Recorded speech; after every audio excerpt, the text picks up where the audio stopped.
Hijrah Diaries. Alhamdulillahi Rabbil Alamin. Wa nusalli wa nusallim ala sayyidil awwalin wal akhirin Muhammad ibn Abdillah al-Amin wa ala alihi wa ashabihi ajma'in wa azwajihi ummahatil mu'minin wa man tabi'ahum bi ihsanin ila yaumiddin. Al-Hasan al-Basri rahimahullahu ta'ala memberikan kepada kita sebuah gambaran menafsirkan surat Al-Asri. Beliau menyebutkan, apabila engkau berdagang di pasar dan sudah dekat waktu akan tutup pasar, sementara engkau belum mengambil untung, dan benar kemudian pasar tersebut tutup, engkau harus kembali kepada keluarga, maka istrimu bertanya, keluargamu bertanya, manakah hak mereka? Sementara tidak ada keuntungan sama sekali, maka engkau merasa minder, dan saat itulah engkau benar-benar merasa rugi. Begitulah ibarat yang mengantarkan kepada kita kepada sebuah keyakinan. Siapakah di antara kita yang tidak yakin bahwa al-maut pastilah menjemput seseorang? Bahkan ini adalah sesuatu yang tidak bisa dipungkiri oleh siapapun. Makanya Allah Subhanahu wa ta'ala memerintahkan, wa'bud rabbaka hatta ya'tiyakal yaqin. Beribadahlah kepada Rabbmu sampai datang kepadamu al-yakin, yaitu al-maut. Kiamat adalah pertanggungjawaban dari waktu yang telah selesai di dunia. Al-yawm amalun bila hisab, wa ghadan hisabun bila amal. Hari ini beramal nggak ada hisabnya. Esok hari kiamat adalah hisab, dan sudah tidak mungkin seseorang beramal sekalipun menyesal dengan penyesalan yang begitu hebat dan meminta kembali kepada dunia. Kehidupannya sudah berpindah kepada kehidupan yang akan kekal, yaitu kehidupan akhirat, yang sementara dia sudah lalui. Yang terakhir adalah kehidupan yang kekal. Kita memohon kepada Allah Subhanahu wa ta'ala agar di akhir tempat kita adalah surga Allah Subhanahu wa ta'ala. Allahumma inna nas'alukal jannah wa ma qarraba ilaiha min qawlin aw amal, wa na'udzubika minan nar wa ma qarraba ilaiha min qawlin aw amal.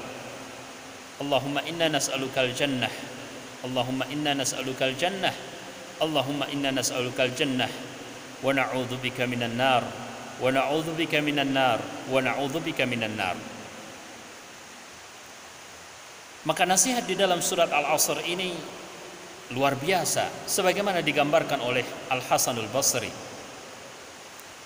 Karenanya Al-Imam Asy-Syafi'i rahimahullahu ta'ala juga mengungkapkan sebuah ungkapan yang sangat masyhur dan ma'qul, sangat logis.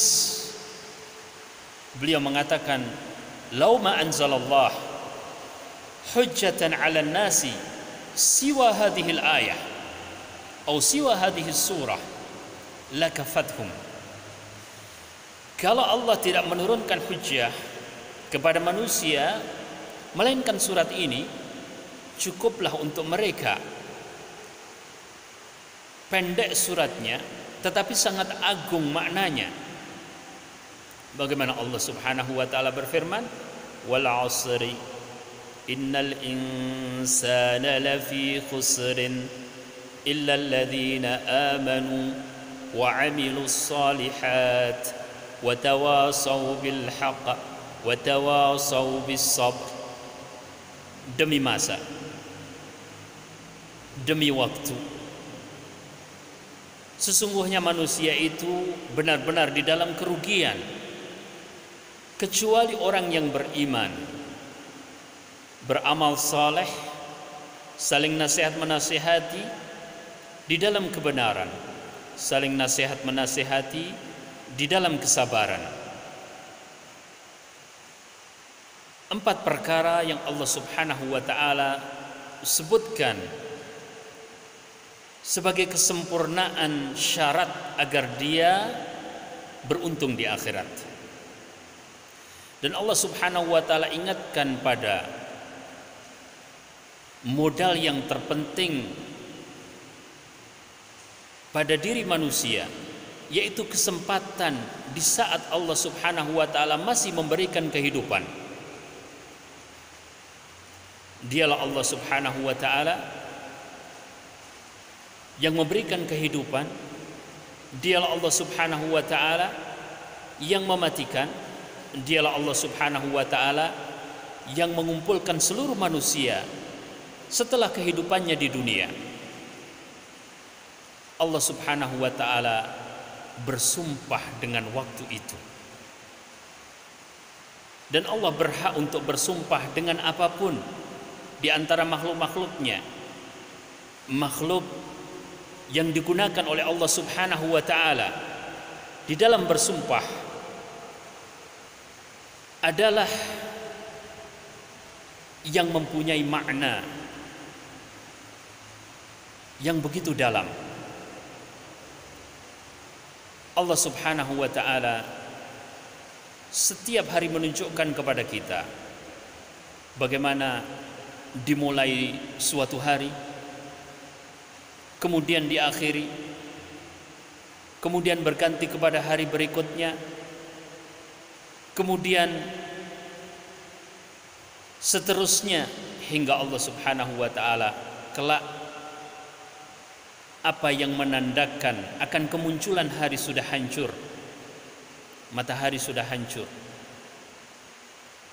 bahkan tempat yang digunakan untuk menghitung hari dunia juga hancur. Saat itulah manusia kemudian dibangkitkan dan bertanggung jawab di hadapan Allah Subhanahu wa taala. Wal 'asri, demi masa. Seluruh manusia jawab dari qasam Allah Subhanahu wa taala. Kalau makhluk enggak boleh bersumpah kecuali dengan nama Allah Subhanahu wa taala. Kalau bersumpah dengan selain Allah Subhanahu wa taala, dia melakukan kekufuran dan kesyirikan.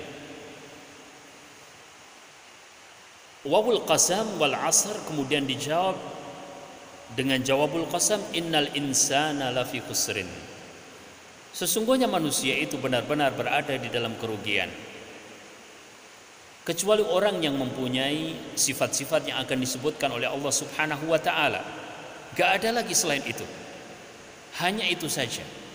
Kalau boleh kita sebut, ada 4 filter. Semakin sempurna dilalui semua filter 4 itu, maka semakin sempurna pula dia.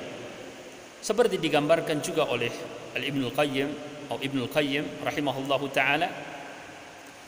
Yang pertama adalah iman, yang kedua adalah amal saleh, yang ketiga adalah mengajarkan kebaikan kepada manusia, dan yang keempat adalah sabar di saat mengajarkan, memberikan nasihat, berdakwah. Ad-dinu an-nasihah. Karena agama ini sesungguhnya adalah nasihat.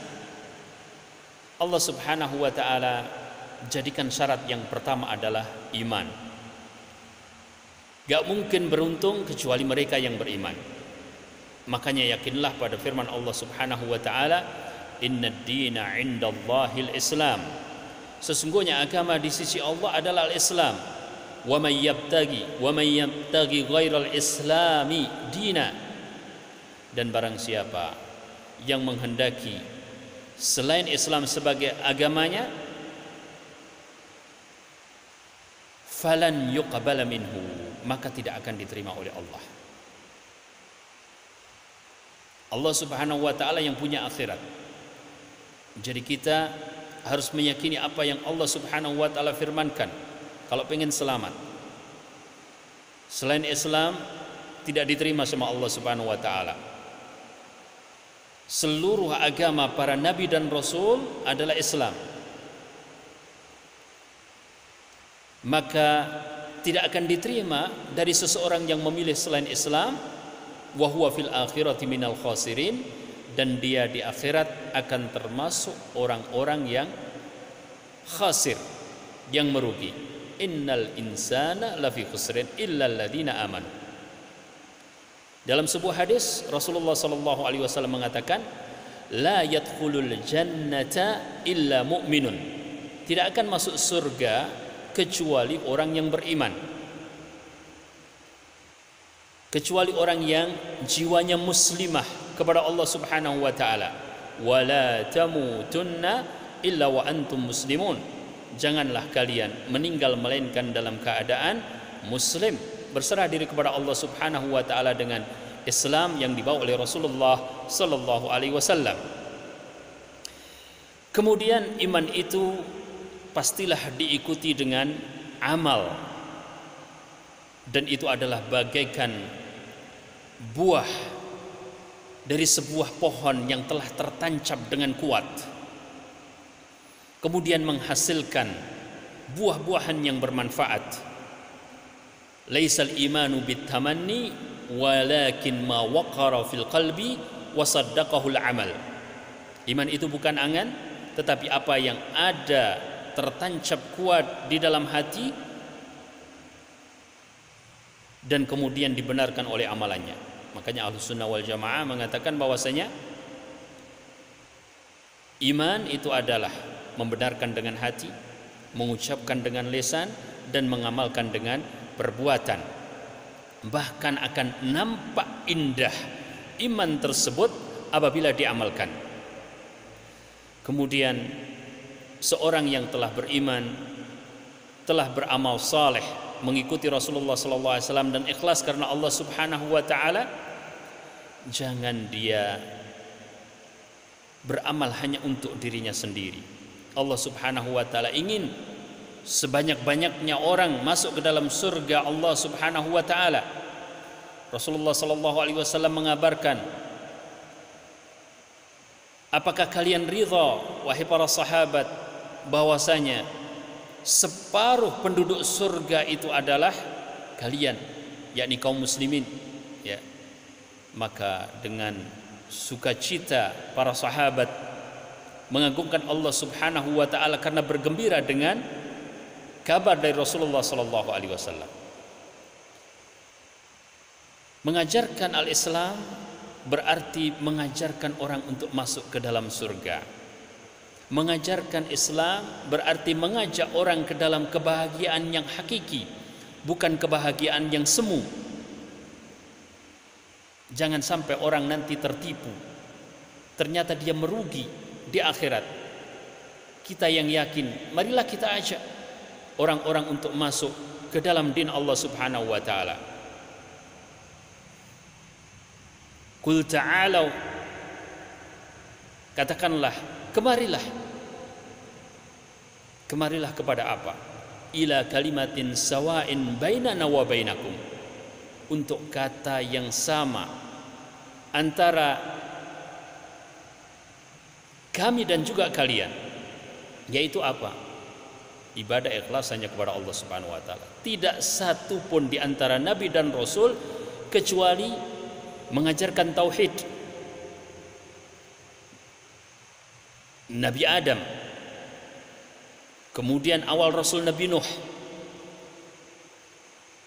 kemudian Nabi Ibrahim, Nabi Musa, Nabi Isa alaihi salatu wassalam adalah seorang yang akan membuktikan di akhir zaman kelak bahwasanya apa yang didakwahkannya adalah tauhidullah.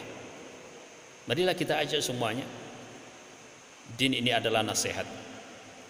Kemudian setelah itu Allah Subhanahu wa taala mengabarkan bahwasanya yang berikutnya, filter yang keempat, kalau boleh kita sebut seperti itu, sehingga manusia sempurna adalah sabar di dalam dakwah dan mengajarkan kepada manusia. Dan dalam hal ini contoh yang terbaik adalah Rasulullah sallallahu alaihi wasallam. Tidak ada yang melebihi kesabaran Rasul sallallahu alaihi wasallam. Maka cukuplah kita belajar sirah Nabi sallallahu alaihi wasallam dan kita akan mendapatkan betapa beliau adalah orang yang sangat sabar dan benar di dalam menampakkan kesabaran. Sabar terhadap diri sendiri, sabar terhadap orang lain, sabar terhadap berbagai cobaan, sabar terhadap kejahilan orang-orang. Dan Rasul sallallahu alaihi wasallam semangat untuk mengajak mereka ke dalam jannah Allah Subhanahu wa taala. Wa tawasau bis sabr, dan saling nasihat menasihati di dalam kesabaran. Kita mohon kepada Allah Subhanahu wa taala agar kita termasuk ke dalam golongan yang dikecualikan oleh Allah Subhanahu wa taala ini, yaitu illal ladzina amanu wa amilus solihati wa tawasau bil haqqi wa tawasau bis sabar. Semoga bermanfaat. Jazakumullahu khairan katsiran wa nas'alullaha ta'ala at-taufiq lil jami' wal istiqamah wa husnal khitam. Wassalamu alaikum warahmatullahi wabarakatuh.